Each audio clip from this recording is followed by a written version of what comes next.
বুড়ো বয়সে যদি ভালো থাকতে চান, মায়েদের একটা কথা বলি, বাবাদের একটা কথা বলি, বৃদ্ধ বয়সে মা বাবা সন্তানের কাছ থেকে যদি পেট ভরে খাবার আশা করেন, তাহলে মা বাবা হয়ে যেটা কর্তব্য সেটা বলে দিই, ঠাকুর ঘরে বসে যদি কোনো মা জননী দরজা জানালা বন্ধ করে দিয়ে ঠাকুরকে বলে, ঠাকুর আমি অনেক কষ্ট করে সন্তানদের মানুষ করেছি, তুমি ছেলের শুদ্ধ মতি দাও, বৃদ্ধ বয়সে যেন আমাদেরকে খেতে দেয়। একটা কথা বলি, যে মা বাবা নিজের সুখের কথা ভেবে সন্তানের জন্ম দেয়, বৃদ্ধ বয়সে নিজেকে খেতে পাবে এই আশায় সন্তানের জন্ম দেয়, সেই মা বাবা খেতে পাবেই এই গ্যারেন্টি কিন্তু দেওয়া যাবে না। হরি বল, হরি বল। কিন্তু গ্যারেন্টি দেওয়া যাবে কোন ছেলে আপনাকে খেতে দেবে, আমি সেটা বলে দিতে পারি। বৃদ্ধ বয়সে কোন ছেলে আপনাকে খেতে দেবে এটা আমি এই হরিবাসরে দাঁড়িয়ে গ্যারেন্টি দিয়ে বলে দিলাম। যে ছেলে কৃষ্ণ ভক্ত হবে সেই ছেলে কিন্তু মা বাবাকে খেতে দেবেই দেবে, এটা আমি গ্যারেন্টি দিয়ে বলে দিলাম। যে ছেলের হৃদয়ে কৃষ্ণ প্রেম আছে সে কিন্তু খাবারের থালা কাছে পেলেই খায় না, সে মায়ের কাছে গিয়ে বলে, মা তুমি খেয়েছো, বাবা তুমি খেয়েছো। এই যে মা খেয়েছে কিনা, বাবা খেয়েছে কিনা, এই খোঁজটা কিন্তু একটা কৃষ্ণ ভক্ত ছেলে অবশ্যই করে। হুমায়রা, এই যে অনেকে মনে মনে চিন্তা করেন যে আমি কিন্তু দেখেছি অনেক কৃষ্ণ ভক্ত সন্তান মাকে খেতে দেয় না, অনেক আছে। আপনার পাশাপাশি গ্রামে খোঁজ নিয়ে দেখবেন অনেক বৈষ্ণব আছে, দেখবেন মা বাবাকে খেতে দেয় না। কিন্তু একটা কথা বলবো মা, যে ছেলের গলায় তুলসী মালা আছে, তিলক সেবা করে, ধুতি পাঞ্জাবি পরে, রাত দিন ভগবানের চরণে নাম করে, কীর্তন করে, কীর্তন গায়, কীর্তন শোনে, তীর্থে বেড়াতে যায়, কিন্তু মা বাবাকে খেতে দেয় না, আমি একটা কথা বলি, ও কিন্তু কৃষ্ণ ভক্ত নয়, ও কপট। হরি বল, হরি বল। ও মুখোশধারী, ওর ভেতরে কিন্তু কৃষ্ণ প্রেম নেই। যে ছেলের ভেতরে কৃষ্ণ প্রেম থাকে, অন্তরের ভেতরে কৃষ্ণ প্রেম থাকে, সে কিন্তু খাবারের থালা পেলেই কিন্তু মুখে তুলতে জানে না। একজন পরম কৃষ্ণ ভক্ত সন্তান যখন খেতে যায়, সে কিন্তু তার জন্ম দেওয়া মায়ের কাছে গিয়ে বলে, মা তুমি খেয়েছো, বাবা তুমি খেয়েছো। এই যে মা বাবার খোঁজ, মা বাবা খেয়েছে কিনা, মা বাবা ঘুমিয়েছে কিনা, মা বাবা শান্তিতে আছে কিনা, মা বাবার শরীর ভালো আছে কিনা, এই খোঁজ নেয় একজন যে কৃষ্ণ ভক্ত হয়। হরি বল, হরি বল, হরি বল। আজকালকার দিনে দেখবেন বাড়িতে বাড়িতে হরিনাম হচ্ছে, পাড়ায় পাড়ায় হরিনাম হচ্ছে, কিন্তু বৃদ্ধাশ্রমে গিয়ে বৃদ্ধ মা বাবা শুকিয়ে শুকিয়ে মরে যাচ্ছে। কিন্তু সন্তানগণ জানে না যে কুপুত্র যদি বা হয়, কুমাতা কদাপি নয়। আজকে দেখুন, নারায়ণী দেবী কৃষ্ণকে সেবা দেয়, আর কৃষ্ণের কাছে গিয়ে কেঁদে কেঁদে বলে, ঠাকুর আমার গর্ভে তুমি যে ছেলেকে পাঠাবে, সেই ছেলে বৃদ্ধ বয়সে আমাকে খেতে দেবার আশাই কিন্তু আমি চাইছি না। আমার ছেলে এমন ছেলে হবে, সে ছেলে যেন জন্ম নিয়ে তোমার চরণে রাত দিন সেবা দিয়ে যেতে পারে। তাই নারায়ণী দেবী গোপালকে সেবা দিতে দিতে যখন কৃষ্ণ ভক্ত সন্তানের আশা জানালেন, প্রকাশ করলেন, হোমা একদিন দেখা গেল নারায়ণী দেবী গর্ভবতী হলেন। নারায়ণী দেবী গর্ভবতী হলেন এবং দেখতে দেখতে আরো কয়েকটি মাস পরে একটা সন্তানের জন্ম হলো। আদর করে মা বাবা সেই ছেলেটির নাম রাখলেন নরোত্তম।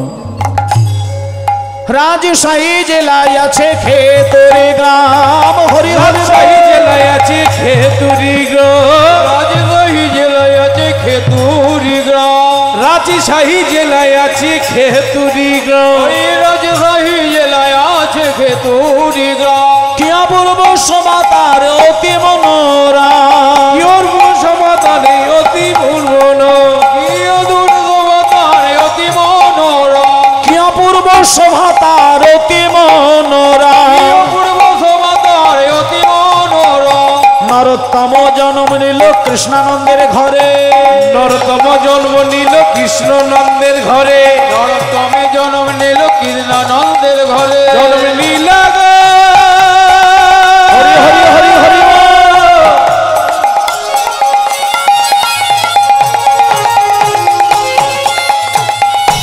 নরোত্তম জন্ম নিল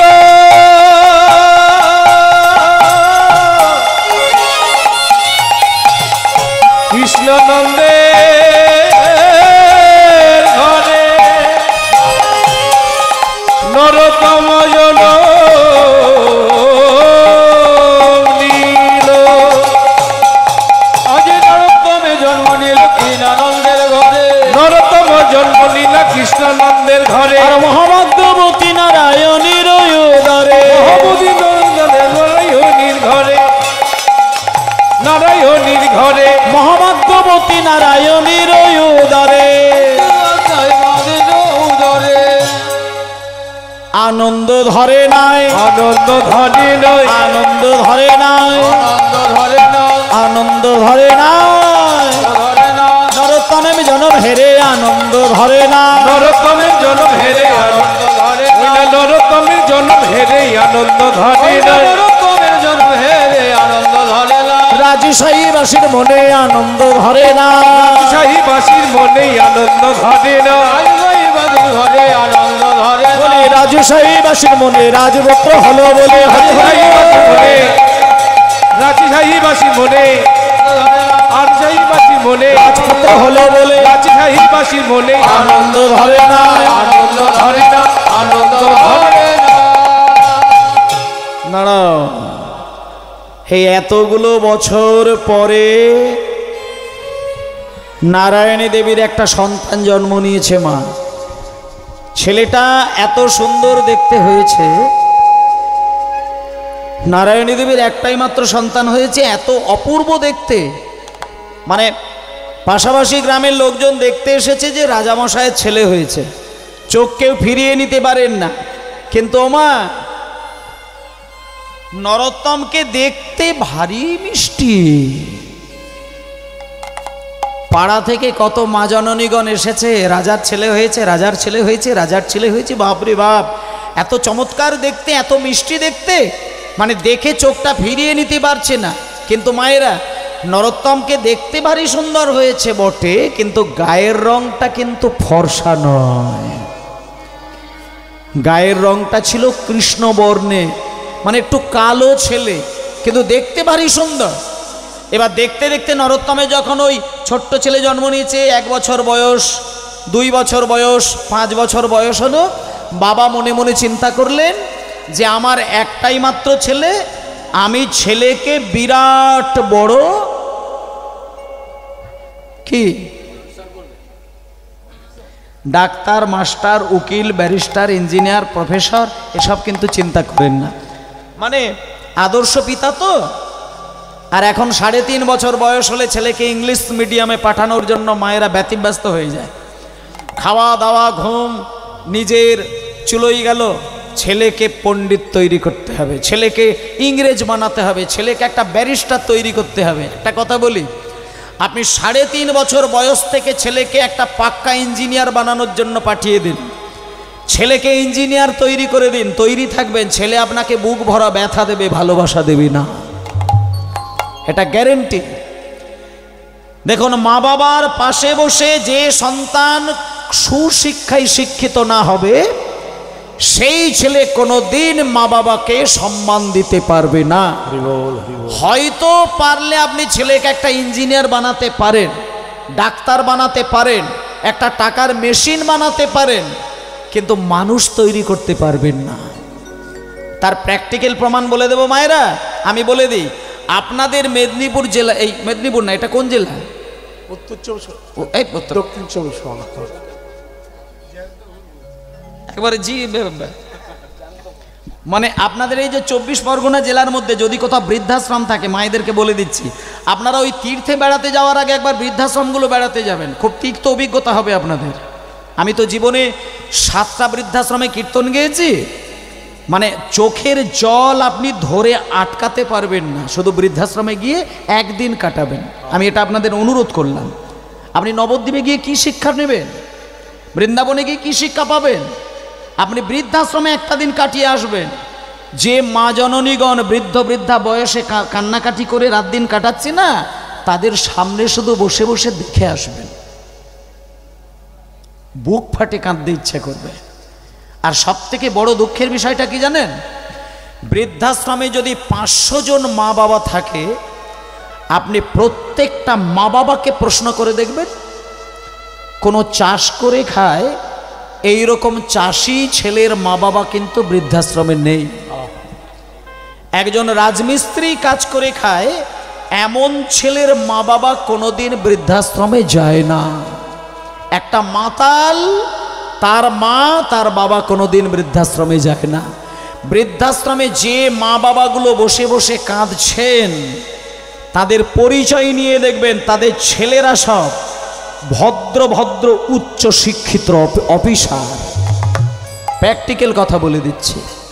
তাহলে আপনি ছেলেকে বিরাট বড় ইঞ্জিনিয়ার তৈরি করলেন, ডাক্তার তৈরি করলেন, মাস্টার তৈরি করলেন, কলেজের অধ্যাপক তৈরি করলেন, তাতে আপনি মা বাবা হয়ে কি পেলেন এই হিসাবটা দেখবেন। মানুষের জীবনটা কিরকম জানেন? মানুষ জন্মের দিনে কাঁদে। এখানে যারা মায়েরা বসে আছেন, কেউ কি বলতে পারবেন যে আপনি যখন আপনার মায়ের গর্ভে জন্মেছিলেন আপনি কাঁদেননি? কেউ বলতে পারবে? সবাই কেঁদেছিল। যেদিন সন্তান জন্ম নেয়, সন্তানের স্বভাবই হচ্ছে জন্ম নিয়ে কাঁদা, এবং যত চিৎকার করে কাঁদবে তত পাড়ার লোকে বলবে, এই দেখে যা দেখে যা দেখে যা, কি সুন্দর কাঁদছে, কি সুন্দর কাঁদছে, কি সুন্দর কাঁদছে। ছেলে জন্ম নিয়ে যত কাঁদবে তত মা বাবা বলবে ছেলে আমার সুস্থ ছেলে। তাহলে জন্ম নেবার সময় মানুষ কাঁদে। এবার এখানে যারা সংসারের ঘানিটা টানছে তারা বলুন, সংসারের ঘানি টানতে টানতে চোখে কি জল এসে যায়নি? আমি একটা জিনিস বলতে পারি, যারা সংসারকে প্রচণ্ড ভালোবাসেন তারা সংসারের জন্য এক ফোঁটা হলেও চোখের জলে কাঁদেন। আর যারা সংসারকে ভালোবাসে না তাদের হিসাবটা আমি বলতে পারবো না। যে নিজের মেয়েকে ভালোবাসে, নিজের ছেলেকে ভালোবাসে, নিজের স্ত্রীকে ভালোবাসে, নিজের মা বাবাকে ভালোবাসে, এমন আদর্শ মানুষ সংসারের ঘানি টানতে টানতে অনেক ফোঁটা নয়নের জলে জীবন কাটায়। এটা 2 নম্বর। আর একটা কথা বলি, আপনি সারা জীবন মাথার ঘাম পায়ে ফেলে যত টাকা রোজগার করলেন, সমস্ত টাকা আপনি যাকে ভালোবাসেন সব থেকে বেশি আপনি তার উপরে ঢেলে দিন। আপনি তৈরি থাকবেন, আপনি প্রতিদানে ব্যথা পাবেন, ভালোবাসা আপনি পাবেন না। আপনি প্রাণের থেকে ভালোবাসেন যাকে, আপনি তাকে সব বিকিয়ে দিন, সব দিয়ে দিন। আপনি আশা করে থাকবেন জীবনের কোনো একটা দিনে আপনি শান্তি পাবেন, পাবেন না। ভালোবাসার মানুষ যখন আংশিক ব্যথা দেয়, সে ব্যথা রাখার জায়গা থাকে না। এটা হলো 3 নম্বর।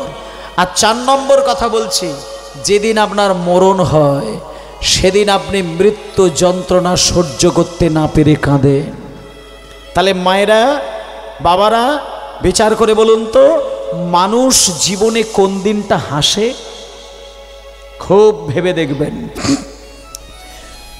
জন্ম নেবার সময় মানুষ কাঁদে, সংসারের ঘানি টানতে টানতে মানুষ কাঁদে, ভালোবাসার মানুষকে ভালোবাসতে গিয়ে মানুষের চোখে আসে জল, আর মৃত্যুর দিনে মানুষের মৃত্যু যন্ত্রণা সহ্য করতে না পেরে চোখে আসে জল। হরি বল, হরি বল। তাহলে মানুষ জীবনে কোনোদিন হাসতে জানে না। কিন্তু মায়েরা একটা কথা বলে, আজকে নারায়ণী দেবীর একমাত্র ছেলের নাম নরোত্তম। পিতার মতন আদর্শ পিতা হলে ছেলেকে কেমন করে তৈরি করতে হয় সেটা মা বাবা অবশ্যই জানেন। আজকে দেখুন, কৃষ্ণানন্দ দত্ত ছেলের যখন 5 বছর বয়স, মনে মনে চিন্তা করলো আমার ছেলেকে আমি বিরাট বড় ডাক্তার, মাস্টার, উকিল, ব্যারিস্টার, ইঞ্জিনিয়ার তৈরি করব না, আমি ছেলেকে বড় পণ্ডিত তৈরি করব। ভাগবতের কোন শ্লোকে কত মধু আছে, গীতার কোন শ্লোকে কত মধু আছে, আমি আমার ছেলেকে সেই মধু আস্বাদন করাবো। আমি ছেলেকে পরম ভক্ত তৈরি করব। তাতে যদি আমি রাজা হয়ে ভিখারি হতে পারি তাও ভালো, কিন্তু ছেলেকে আমি পণ্ডিত তৈরি করব। তাই জন্য আমি এখানে যত মা বাবা আছে আমি সবাইকে অনুরোধ করব, আপনার বাড়ির ছেলেটাকে মিনিমাম বলে দিচ্ছে, মিনিমাম নবদ্বীপে গিয়ে যে শিক্ষাটা আপনি পাবেন সেটা আপনার ছেলেকে দান করবেন। আপনারা নবদ্বীপে গিয়ে একবার চোখ বুলিয়ে দেখে আসবেন, 7 বছর 8 বছর 10 বছরের ছোট্ট ছোট্ট ছেলেগুলো আমাদের বাংলার ছেলে নয়, আমাদের ভারতবর্ষের ছেলে নয়, বিদেশ থেকে সন্তানগুলো এসেছে তার মা বাবার কোলে করে। 6-7 বছরের ছেলেগুলোকে কি শিক্ষা দিয়েছে গেলে আপনি নিজেকে ধরে রাখতে পারবেন না। 6-7-8 বছরের ছেলেগুলো নদিয়ার নবদ্বীপে বসে বসে কোলের মাঝখানে ছোট্ট ছোট্ট শ্রীখল নিয়েছে, আর শ্রীখল দুটো ছোট্ট ছোট্ট হাতে বাজাচ্ছে, তারা হাগৌর বলে নাম করছে। ছোট্ট ছোট্ট ছেলেগুলো চোখ থেকে জল গড়িয়ে যাচ্ছে। আপনি এইটুকু যদি দেখেন নিজেকে তৈরি করতে পারবেন। সেও কিন্তু মা বাবার কোলের ছেলে। তাহলে আমরা আমাদের ভারতবর্ষের মানুষ হয়ে, বাংলার মানুষ হয়ে আমার ছেলেকে আমি বলতে জানি না যে খোকা লেখাপড়া শিখবি, কিন্তু সেই সঙ্গে আমার বাংলার, আমার কলিযুগের রত্ন হচ্ছে মহাপ্রভু, মহাপ্রভুর নাম নিতে নিতে একটু কাঁদ, এটা আমার ছেলেকে বলতে জানি না। দেখুন আজকে নারায়ণী দেবী আর কৃষ্ণানন্দ দত্ত মনে মনে চিন্তা করেছে আমার একমাত্র সন্তান, আমি ছেলেকে পণ্ডিত তৈরি করার জন্য এই রাজশাহী জেলার মধ্যে সর্বশ্রেষ্ঠ জ্ঞানী মহাপণ্ডিত আমি তার কাছে ভর্তি করে দেব। মায়েরা এই দেখেন, সব থেকে মহাপণ্ডিত এই রাজশাহী জেলার মধ্যে একজন আছে, তার নাম হচ্ছে কৃষ্ণদাস পণ্ডিত। মায়েরা দাঁড়াও দাঁড়াও দাঁড়াও দাঁড়াও দাঁড়াও। আচ্ছা, নরোত্তমের বাবার নাম কি বললাম? আমি ভুলে গেলাম, আপনারা একবার মনে করিয়ে দিন। নরোত্তমের বাবার নাম কি বললাম? কৃষ্ণানন্দ দত্ত। ভালো করে একেবারে মেমোরিতে নিয়ে নিন। তাহলে নরোত্তমের বাবার নাম কৃষ্ণানন্দ দত্ত, 1 নম্বর কথা। আর নরোত্তমের মায়ের নাম হচ্ছে নারায়ণী দেবী। ব্যাস, মিটে গেল। এবার ওই নরোত্তমকে বাবা যে মাস্টারের কাছে নিয়ে যাচ্ছে লেখাপড়া শেখানোর জন্য, সেই মাস্টার মশাইয়ের নাম হচ্ছে কৃষ্ণ দাস পণ্ডিত। ব্যাস, এইবার দেখুন, যখন কৃষ্ণদাস পণ্ডিতের কাছে নরোত্তমকে ভর্তি করে দিয়ে বাবা চলে এসেছে, তখন কৃষ্ণদাস পণ্ডিত নরোত্তমকে কাছে পেয়ে বলছে, নরোত্তম, নরোত্তম, নরোত্তম, তুমি বাবা আমার কাছে এসো। বাবা শোনো, একটা কথা বলি, আমার কাছে যারা লেখাপড়া শেখে না তারা কিন্তু একটা ছোট্ট পরীক্ষা দেয়, সেই পরীক্ষায় পাশ করতে হয়। তুমি যদি পাশ করতে পারো তবে তোমাকে আমি লেখাপড়া শেখাবো, আর যদি পাশ না করতে পারো তুমি হতে পারো রাজার ছেলে, কিন্তু আমি তোমাকে লেখাপড়া শেখাবো না। এবার নরোত্তমের বয়সটা তখন জাস্ট 5 বছর হয়েছে। এবার যখনই বলেছে পরীক্ষা দিতে হবে, তখন নরোত্তম 5 বছরের ছেলে হয়ে কি বলছে দেখুন, আমরাও কিন্তু একসময় 5 বছরের বয়সে ছিলাম, আপনারাও ছিলেন, কিন্তু 5 বছরের ছেলে চেতনা কতটুকু থাকতে পারে একটু চিন্তা করুন। নরোত্তম 5 বছর বয়স হয়ে বলছেন, গুরুদেব আমাকে পরীক্ষা দিতে হবে, পাশ করতে হবে। আচ্ছা আমি প্রস্তুত, আপনি বলুন আমাকে কি পরীক্ষা দিতে হবে। তখন গুরুদেব বলছেন, পরীক্ষা যদি তুমি দিতে চাও তাহলে আমার কাছে এসে দাঁড়াও। আর 5 বছর বয়সও তোমার হয়েছে মানে আমি এইটুকু অন্তত জানি, তোমার মা বাবা তোমাকে অ আ ক খ নিশ্চয়ই শিখিয়েছেন। তা তোমার পরীক্ষাটা অন্য কিছু নয়, খুব সহজ পরীক্ষা। তুমি আমার সামনে দাঁড়িয়ে ক দিয়ে, খ দিয়ে, গ দিয়ে, ঘ দিয়ে, উঙ দিয়ে, চ দিয়ে, ছ দিয়ে একটা কবিতা রচনা করে আমাকে শুনিয়ে দাও, আর আর তোমাকে কিছু বলতে হবে না। ও ঠাকুরমা, ক দিয়ে কবিতা, খ দিয়ে কবিতা, গ দিয়ে কবিতা। আমি যদি আপনাদেরকে বলি যে ক দিয়ে একটা কবিতা বলুন, ও আপনাকে 10 দিন সময় দিলেও আপনি পারবেন কিনা সন্দেহ। একটা 5 বছরের ছেলেকে ক দিয়ে কবিতা বলতে বলেছে মানে এটা ছেলে মানুষই কথা নয় মা। কিন্তু নরোত্তমের ক্ষেত্রে কি ঘটনা ঘটলো দেখুন। নরোত্তমকে যখনই বলেছে ক দিয়ে কবিতা, নরোত্তম প্রথম যে কাজটা করলো, নরোত্তম প্রথমে চোখটা বন্ধ করে মা বাবাকে একটুখানি মনে মনে স্মরণ নিয়ে নিয়েছেন। তারপরে সামনেই দাঁড়িয়েছিল গুরুদেব, গুরুদেবের চরণে দুম করে প্রণাম করে নিয়েছে। এবার গুরুদেবকে প্রণাম করে দেখুন মায়েরা, ক দিয়ে কবিতা, কি সুন্দর কবিতা, কি সুন্দর কবিতা। কয়ে কলি যুগে শ্রীকৃষ্ণ চৈতন্য অবতার, হরি হরি বল। কৃষ্ণ চৈতন্য অবতার, কলি যুগে শ্রীকৃষ্ণ অবতার, কলি যুগে শ্রীকৃষ্ণ চৈতন্য অবতার, শ্রীকৃষ্ণ চৈতন্য অবতার। দাঁড়াও দাঁড়াও দাঁড়াও দাঁড়াও দাঁড়াও। কয়ে কলি যুগে শ্রীকৃষ্ণ চৈতন্য অবতার, কয়ের পরে কি? কয়ের পরে খ। মায়েরা বলুন তো কয়ের পরে কি? কয়ের পরে আই বিকাশ, কয়ের পরে কি? ক্ষয় তো জানো, তাহলে ক্ষয়ে কি হয়? ক্ষয় খরগোশ, ক্ষয় খাওয়া দাওয়া, আর কি হয়? অনেক কিছুই হয়।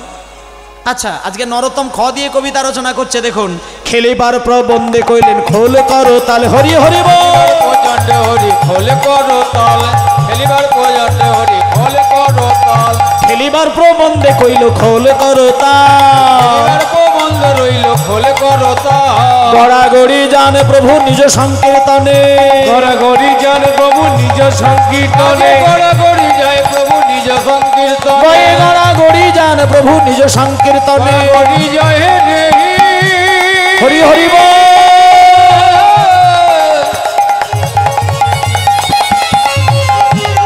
গড়াগড়ি যায়,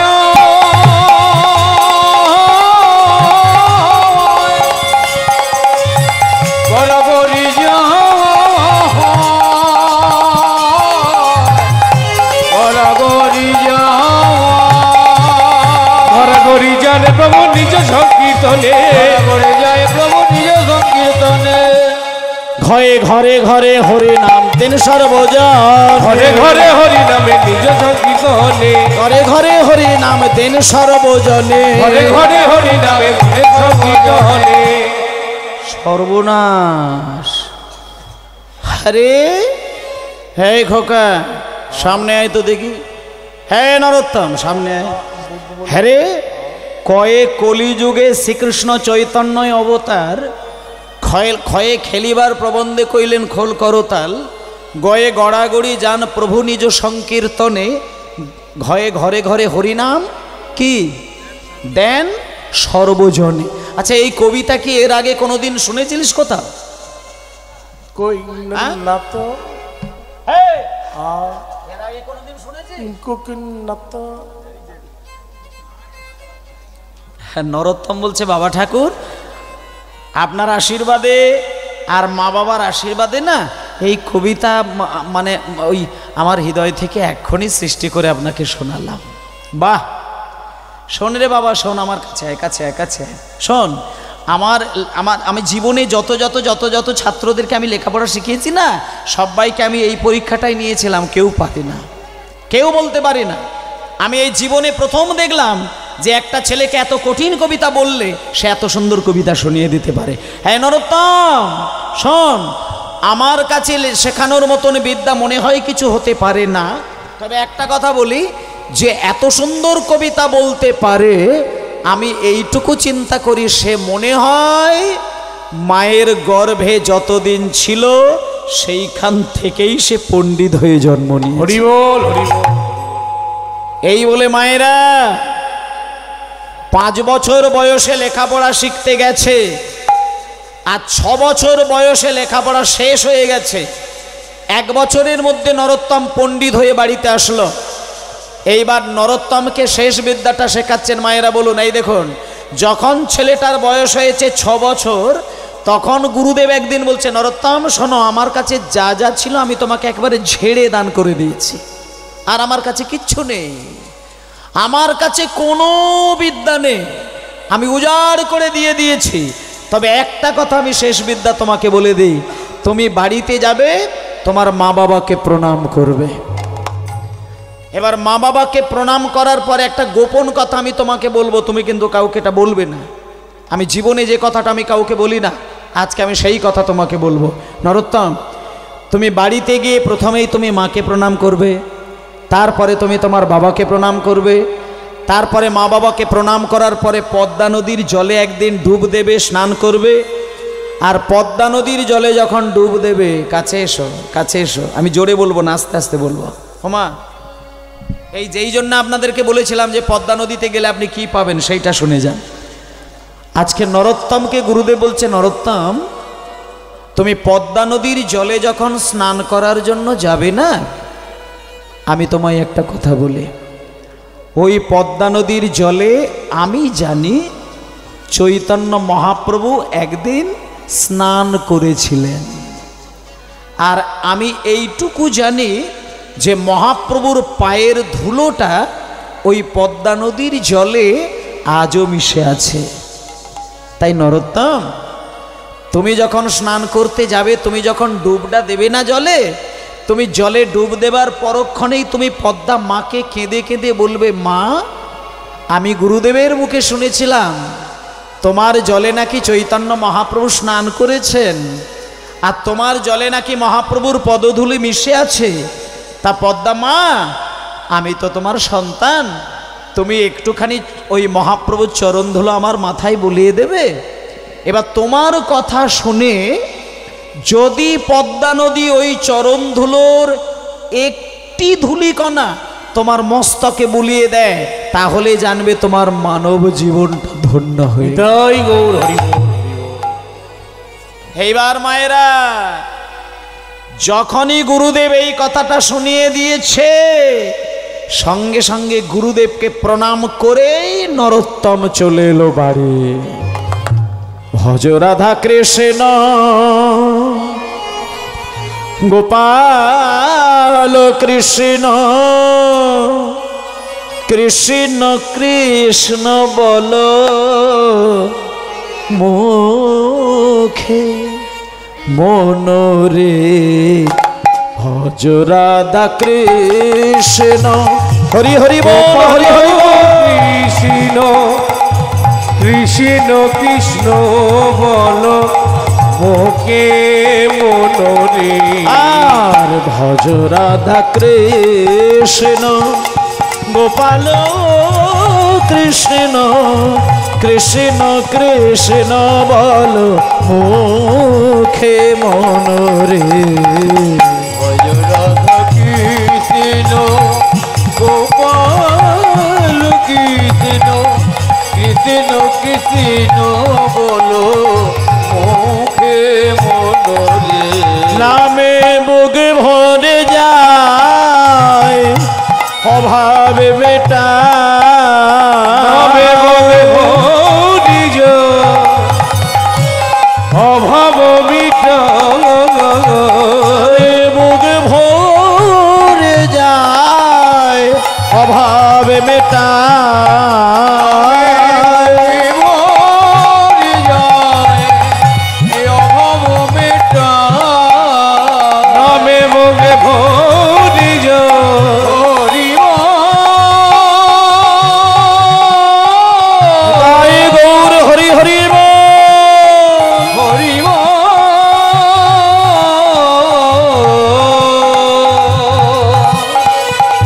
হরি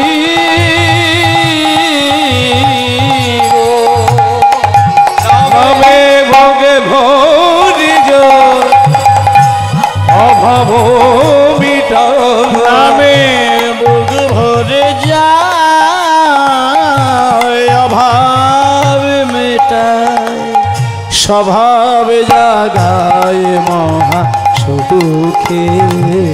গজরাধা কৃষ্ণ গোপাল কৃষ্ণ কৃষ্ণ কৃষ্ণ বলো মুখে মনোরে।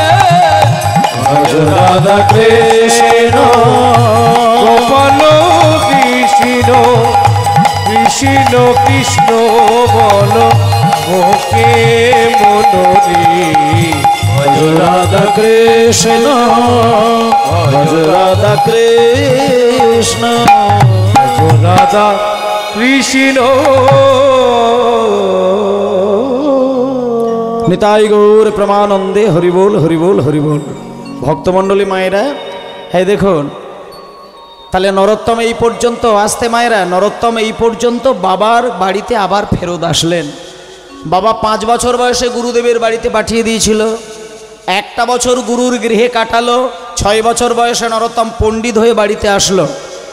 এবার একটা কথা বলি, ছেলে যখন সত্যিকারের মানুষ হয় না, ওমা ছেলে বলুন আর মেয়ে বলুন, মানুষ হয়ে যখন বাড়িতে আসে প্রত্যেকটা মা বাবার বুকের ভেতরটা কীরকম হয় চিন্তা করে দেখুন।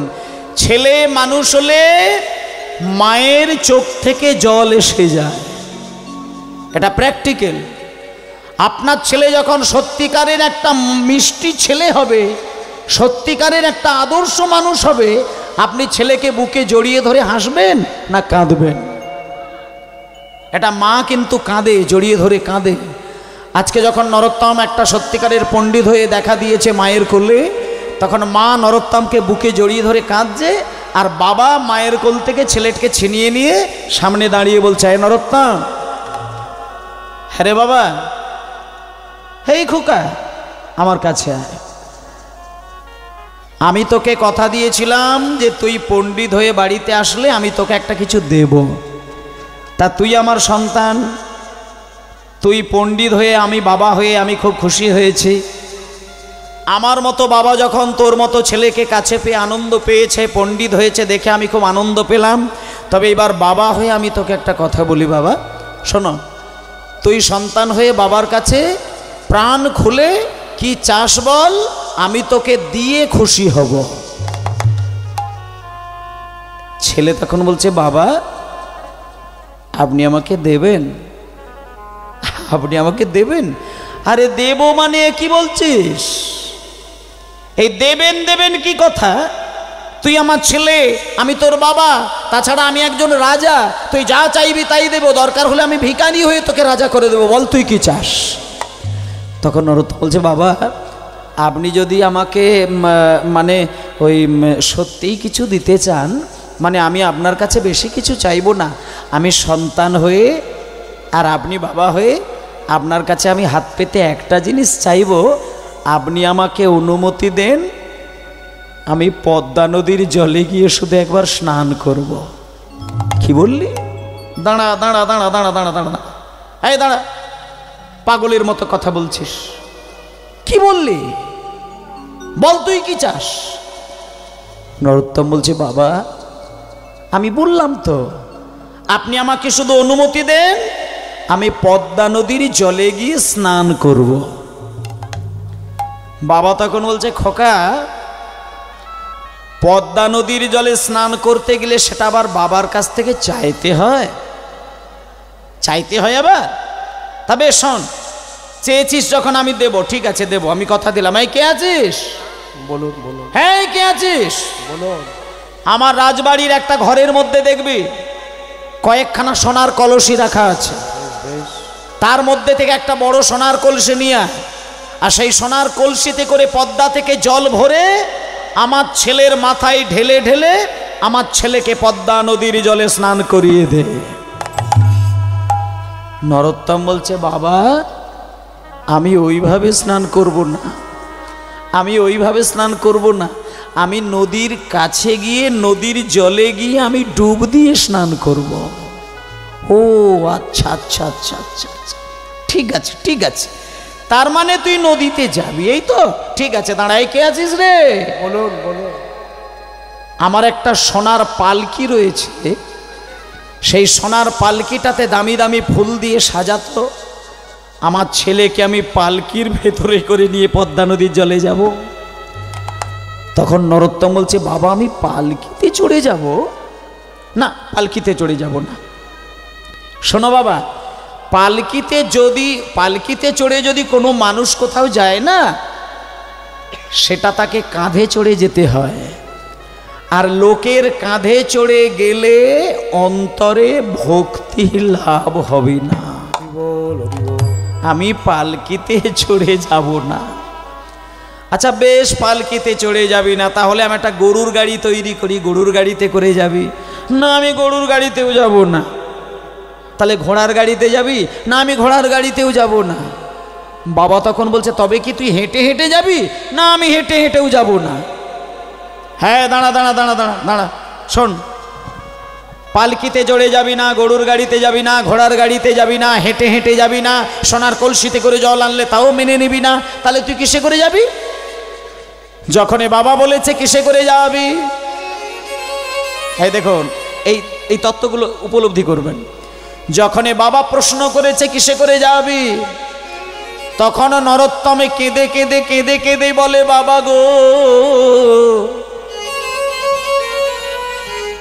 আমি পালকিতে চড়ে যাব না, আর গরুর গাড়িতেও যাব না, ঘোড়ার গাড়িতেও যাব না, আর আমি হেঁটে হেঁটেও যাব না গো। তবে আমি কেমন করে যাব জানো? আমি কেমন করে এই বাড়ি থেকে সেই নদী পর্যন্ত যাব জানো? কিভাবে যাচ্ছে মায়েরা দেখুন। 6 বছরের ছেলের মুখের ভাষাটা শুধু শুনে যান। গুরুদেব কিন্তু এই কথাগুলো বলে দেয় না। গুরুদেব শুধু একটা কথা বলেছে, নদীর জলে গিয়ে স্নান করবি আর মহাপ্রভুর চরণ ধুলো চাইবি। এবার কেমন করে যেতে হবে, কিভাবে যেতে হবে, এটা গুরুদেব বলে না, কিন্তু নরোত্তম নিজে থেকে বলছেন, আমি কেমন করে যাব জানো? ও গো বাবা গো, আমি এই রাজবাড়ি থেকে সেই পদ্মা নদী পর্যন্ত আমি কেমন করে যাব জানো? আমি ধুলোয় গড়া গড়ি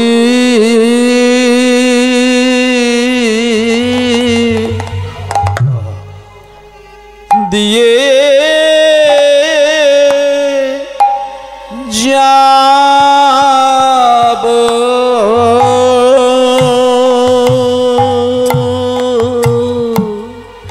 নিতাই গৌর বাবা।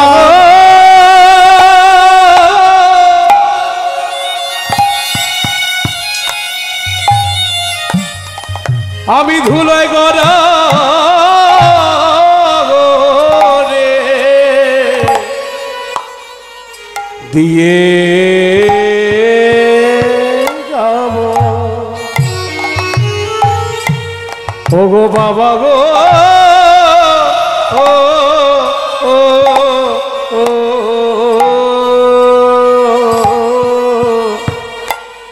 ধুলায় গড়া গরি। দাঁড়াও দাঁড়াও দাঁড়াও দাঁড়াও দাঁড়াও দাঁড়াও দাঁড়াও দাঁড়াও।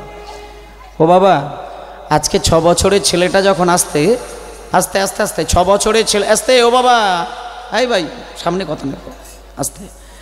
যখন 6 বছরের ছেলেটা বলেছে যে ধুলোই গড়াগড়ি দিয়ে দিতে দিতে যাব, তখন বাবার তো চোখ বড় হয়ে গেল। হ্যাঁ রে, এই খোকা সামনে আয় তো। ধুলোর মধ্যে গড়াগড়ি দিতে দিতে তুই যাবি, যেটা কিনা রাজার ছেলে। আচ্ছা একটা কথা বলি, রাস্তার ধুলোটা তোর গায়ে মাগলে তোর কোনো অসুবিধে নেই তো?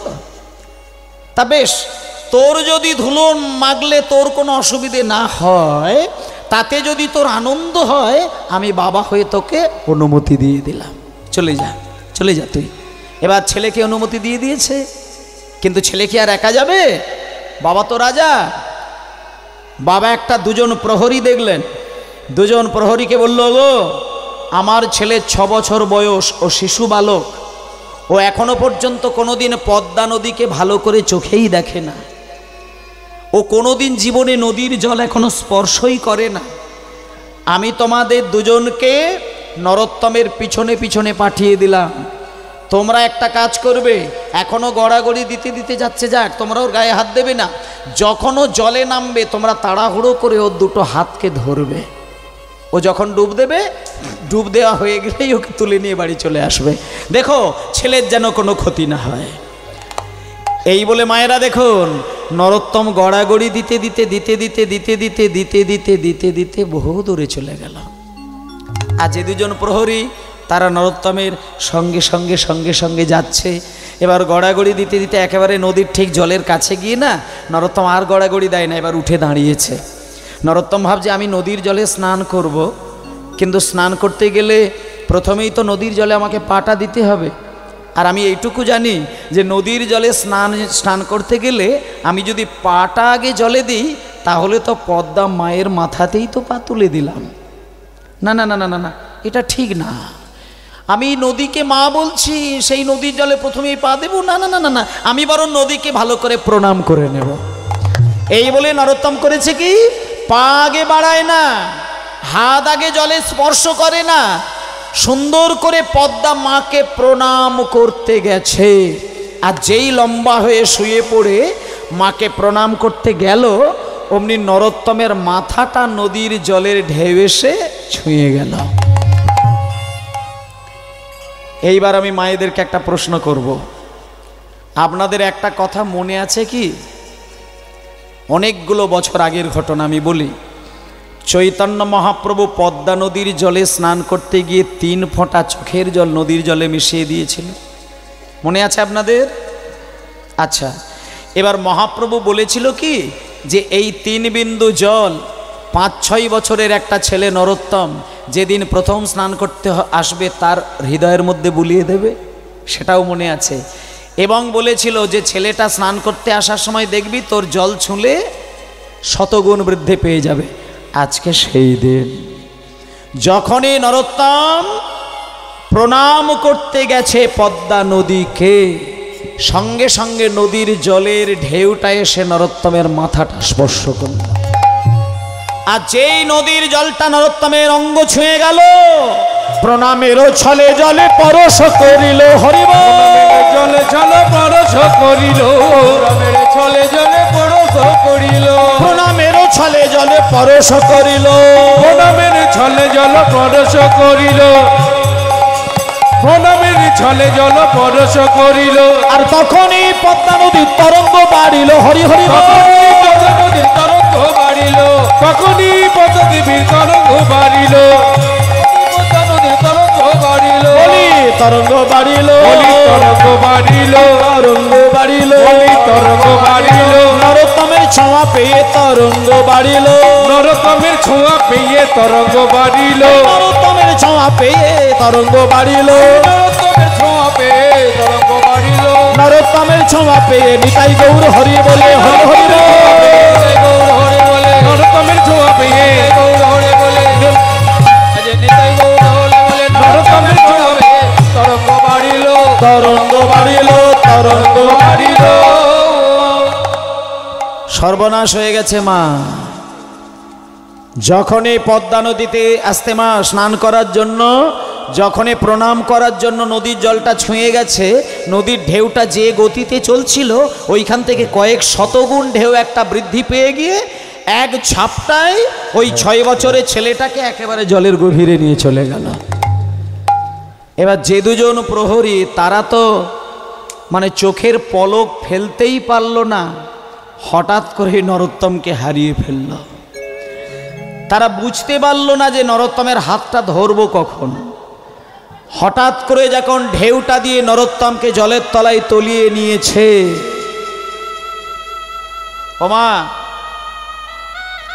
প্রহরীগণ আছাড় খেয়ে ওই নদীর ধারে মাথা ঠুকে কাঁদছে। রাজামশাইকে কি জবাব দেব, রাজামশাইকে কি উত্তর দেব যে নরোত্তম কোথায়? আমাদেরকে তো বুঝতেই সময় দিল না। একটা বিরাট ঢেউ এসে নরোত্তমকে জলের তলায় তলিয়ে নিয়ে গেল। আসলে মায়েরা, নরোত্তমকে কিন্তু পদ্মা নদী তলিয়ে নিয়ে যায়নি। পদ্মা নদী নিয়ে গেছে কিন্তু নরোত্তম তলিয়ে যায়নি। পদ্মা মা সন্তানের মতন করে তাকে নিজের কোলের মধ্যে বসিয়ে নিয়ে একেবারে নদীর তলায় গিয়ে নরোত্তমের চোখের সামনে চোখ রেখে কথা বলছে। এই যেমন মায়েরা আজকে আপনারা মা জননীর রূপ ধারণ করে হরিবাসরে বসে হরিনাম শুনছেন। তা আজকে কিন্তু সবাই ভাবলো বোধহয় নরোত্তম তলিয়ে গেছে, কিন্তু নরোত্তম তলিয়ে যায় না।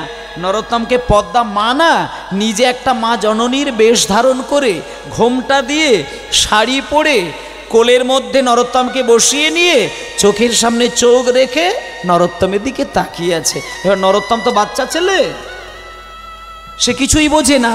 যখন দেখতে একটা মা আমাকে কোলে নিয়ে বসে আছে, নরোত্তম ওই কোলের মাঝখানে বসে থেকে বলছে, কে আপনি? কে আপনি? আমাকে কোলের মাঝখানে বসিয়ে নিয়েছেন, কে আপনি? আপনাকে তো আমি চিনতে পারলাম না, কি নাম আপনার? নরোত্তম। তুমি আমাকে চিনবে না বাবা। আমি কে জানো? আমি হলাম এই পদ্মা নদী। হুমা, পদ্মা নদী আবার কথা বলতে পারে?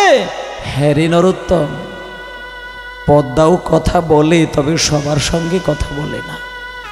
তোমার মতন যদি অনুরাগী কৃষ্ণ ভক্তকে পদ্মা কোনো দিন কাছে পায়, এই পদ্মা কেবল তার সঙ্গে কথা বলে। যখনই বলেছে আমি পদ্মা নদী, তখন নরোত্তম বলছে, পদ্মা তুমি যখন নিজে থেকেই আমাকে দেখা দিলে কোলে বসিয়ে, আমি তোমাকে একটা জিনিস চাইবো, তুমি আমাকে দেবে? আমি গুরুদেবের মুখে শুনেছিলাম তোমার জলে নাকি শ্রীচৈতন্য মহাপ্রভু স্নান করেছেন, ওনার পায়ের ধুলো আমাকে একটুখানি দেবে পদ্মা? যখনই মহাপ্রভুর পদধূলির কথা বলেছে, যখনই মহাপ্রভুর পদধূলির কথা বলেছে, তখন পদ্মা নদী কেঁদে কেঁদে কেঁদে কেঁদে বলে, নরোত্তম রে,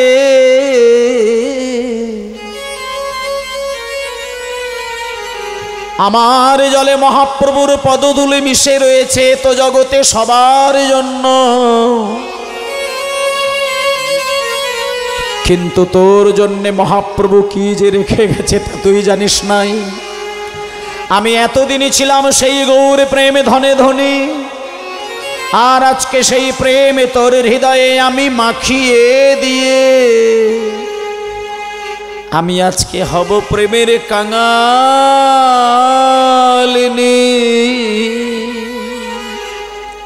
কাঙালিনী। এতদিন পর মায়েরা দাঁড়াও, আজকে যখন নরোত্তমকে কাছে পেয়েছে, এইবার শুনুন, সেই 3 ফোঁটা চোখের জলটা না পদ্মা নদী আর তাড়াহুড়ো করলো, দেরি করলো না, তাড়াহুড়ো করে নরোত্তমকে বুকের মাঝে জড়িয়ে ধরে তার হৃদয়ের প্রেমটা নরোত্তমের হৃদয়ে স্পর্শ করে দিলেন। এবার আপনাদের বলি মা, নরোত্তমের গায়ের রংটা কেমন ছিল বলেছিলাম? কালো না ফর্সা? কালো। আজকে নরোত্তমের অঙ্গটা আর কিন্তু কালো নেই। যখনই সেই গৌরহরির 3 বিন্দু চোখের জলটা নরোত্তমের দেহের মধ্যে একবার পদ্মা নদী বুলিয়ে নিয়েছে, দেখা গেল যে নরোত্তমের গায়ের রংটা ছিল কৃষ্ণবর্ণের, আজকে সেই ছেলেটাকে আর চেনা যায় না, কাঁচা সোনার মতন ঝকঝক করছে। এবার পদ্মা নদী বুকের মধ্যে জড়িয়ে ধরে বলছে, খোকা এই নরোত্তম, আমার কোলে না বেশিক্ষণ থাকা যায় না, আমার কোলে বেশিক্ষণ অপেক্ষা করা যায় না, আমি পদ্মা নদী, এখানে বেশিক্ষণ কারোর থাকা চলে না, তুই চলে যা, তোর পিতা মাতা আশা পথে নয়ন দিয়ে বসে আছে। ব্যাস, এইবার দেখুন মা, নরোত্তমকে পদ্মা নদী যখনই জল থেকে তুলে দিয়েছে, 6 বছরের ছেলে তো, গুটি গুটি পায়ে জল থেকে প্রথমে মাথাটা উঠলো, তারপর দেহটা আসলো, তারপরে জল থেকে সম্পূর্ণ দেহটা উঠে যখন হেঁটে হেঁটে আসছে, তখন যে 2 জন প্রহরী দাঁড়িয়েছিল তারা নরোত্তমকে দেখে চিনতে পারে না। সামনে এসে বলছে, হ্যাঁ গো, এই খোকা, কে তুমি? কে তুমি? নরোত্তম বলছে, তোমরা আমাকে চিনতে পারছো না? আমার দিকটা ভালো করে তাকিয়ে দেখো, আমি তো তোমাদের সঙ্গে এলাম গো, আমি তো তোমাদের ওই রাজার ছেলে, আমার নাম নরোত্তম, ভালো করে আমার দিকে তাকিয়ে দেখো, আমি আর কেউ নই, আমি নরোত্তম, আমি নরোত্তম। যখনই বলেছে নরোত্তম, তখন 2 জন প্রহরীগণ বলছে, তুমি নরোত্তম? হে, এতক্ষণ কোথায় ছিলে? বলি, এতক্ষণ তুমি কোথায় লুকিয়েছিলে? আমি কোথায় ছিলাম শুনবে? যেমন ডুবুরিরা সমুদ্রের তলায় ছুটে যায় দামি দামি রত্ন তুলে নিয়ে আসার জন্য, আর আজকে আমি পদ্মা নদীর গভীরে গিয়েছিলাম, আমি আজকে সেইখান থেকে রত্ন তুলে নিয়ে এসেছি। আমিও কিন্তু রত্ন তুলে নিয়ে এসেছি। কোন রত্ন? শোনো, আমি সেই কৃষ্ণ প্রেম রত্ন, আমি গৌর প্রেম রত্ন, আমি হৃদয় মাঝে জড়িয়ে ধরে যত্ন করে সঞ্চয় করে এনেছি। তোমরা কি কেউ নিতে চাও? যদি নিতে চাও দূরে দাঁড়িয়ে থেকো না, তোমরা আমার কাছে এসো, আমার কাছে এসো। আমার কাছে এসো, আমার কাছে এসো, আমি প্রেম দেব।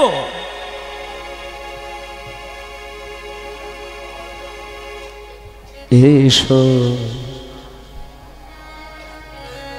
এসো ভাই, যখনই আসবে তখনই রেডি হতে হবে একদম। হ্যাঁ, শুধু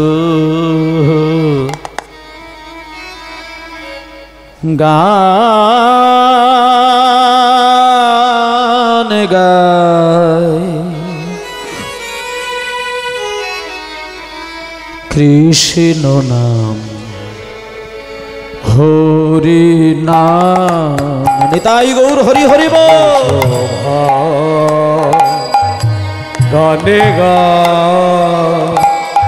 কৃষ্ণ নাম হরি নাম, শোভা গান গায় কৃষ্ণ নাম হরি নাম। তো ভাই নাম গো কি দিন না হরি নাম, এসো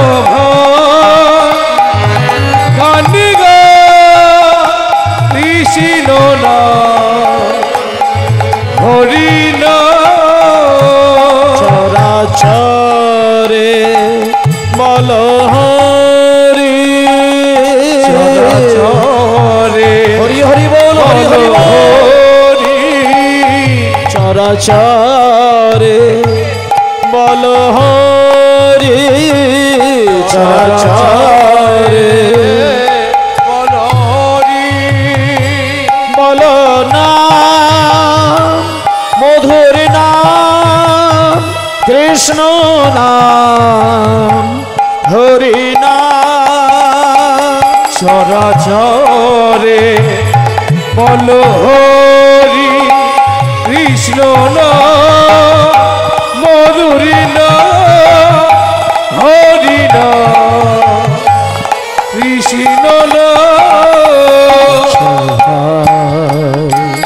গান গায় কৃষ্ণ নাম হরি নাম। তো ভাই নাম গাই কৃষ্ণ নাম হরি নাম, এসো ভাই গানি গায় কৃষ্ণ নাম হরি নাম। নিতাই গৌর প্রেমানন্দে হরি বল, হরি বল, হরি বল, হরি বল। 6 বছরের ছেলে নরোত্তম পদ্মা নদীর কোল থেকে চৈতন্য মহাপ্রভুর রেখে যাওয়া সেই কৃষ্ণ প্রেম সুধা হৃদয়ে ধারণ করে বাড়িতে এসে যখন তার নিজের জন্ম দেওয়া বাবাকে প্রণাম করল, যে বাবা ছেলেকে কাছে পেলে বুকে জড়িয়ে ধরত, সেই ছেলে কিন্তু বাবাকে বুকে জড়িয়ে ধরতে ভুলে গেল। কেন জানেন মায়েরা? শোনেন, যখন নরোত্তম এসে সামনে দাঁড়িয়েছে, বাবা ছেলের চোখের দিকে তাকিয়ে অবাক হয়ে গেল। ছেলেটা, বাবা মনে মনে চিন্তা করছে, এ কেমন ছেলে, এ কে? চোখের মধ্যে মুনি ঋষিদের মতো গাম্ভীর্য, কথায় কথায় শুধু কৃষ্ণ নাম। আমার মনে হয় আমার এই ছেলে, যে ছেলে আমাকে প্রণাম করে পদ্মা নদীতে গেল, এই ছেলেটা আমার সেই ছেলে নয়। মায়েরা, নরোত্তমকে কোলে পাবার পরে বাবা বুকের মধ্যে জড়িয়ে ধরে মাথায় হাত বুলিয়ে দিয়ে ঘুম পাড়িয়ে দিয়ে ঘরের মধ্যে দরজা দিয়ে রাজপ্রাসাদের সবাইকে ডেকে ডেকে বললেন, ওগো, আমি তোমাদের একটা কথা বলি, শোনো। আমার ছেলে নরোত্তম, ও বাচ্চা ছেলে, ও রাজপ্রাসাদে অন্যায় কাজ করবে, তবে আমি ওর বাবা হয়ে আমি সবাইকে একটা কথা বলে দিই, ছেলে এই রাজবাড়িতে খেলতে গিয়ে যতই দামি দামি জিনিসগুলোকে নিয়ে ছুঁড়ে নষ্ট করুক, তোমরা আমার ছেলেকে কোনোদিন কিচ্ছু বলবে না।